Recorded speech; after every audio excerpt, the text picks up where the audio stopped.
Okay, this is how you do string alignment to check your toe on your car. I watched several videos on YouTube. Um, I found that they weren't specific enough on a lot of them, or I didn't find any that was as specific as what I'm going to show here. So I'm using the 4-post method. So there's 2 in the back of the car and 2 up front. So I'm going to explain how some of the areas where they missed, where nobody seemed to even talk about it. So one distance that I felt when I was doing it was important was the measurement from the jack to the front of the tire. So that distance has to be the same on that side as well to the front of the tire, so that one jack isn't a lot further in the front or behind the other one. And then you have to do the exact same thing for the back jack. So the measurement from the jack to the back of the tire, and the same thing on the other side of the car. Okay, so those I never saw in any of the videos that were stating that.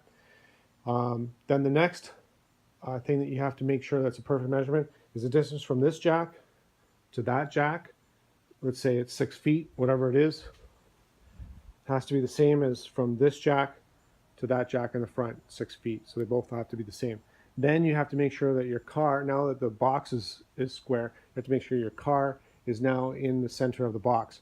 So you need to have the distance from the string to the center of the rim needs to be the same on the front, both sides. So if it's 50 millimeters on the other side.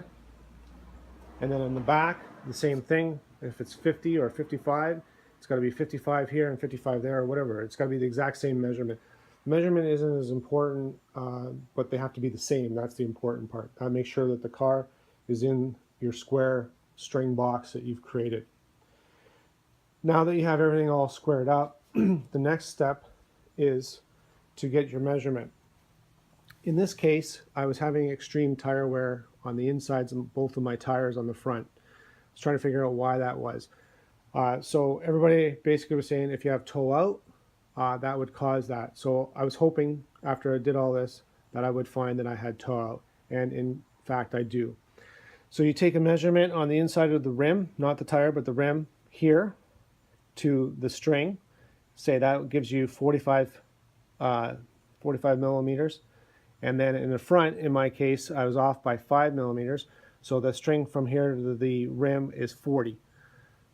So that's how you see if the car is got toe in or toe out.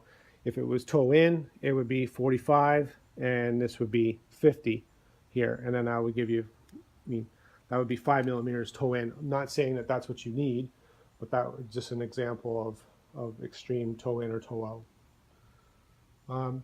Anyways, I'll just do a quick walk around. But I don't think you can get much more accurate from a home remedy alignment on this. And then of course, if you're doing your adjustments, then you would have to do the toe links to do the adjustment. I'm not going to get into that part, but that's what you would do next to fix it, of whatever toe you want, toe in, toe out, zero toe, whatever you want. Okay, thanks, bye.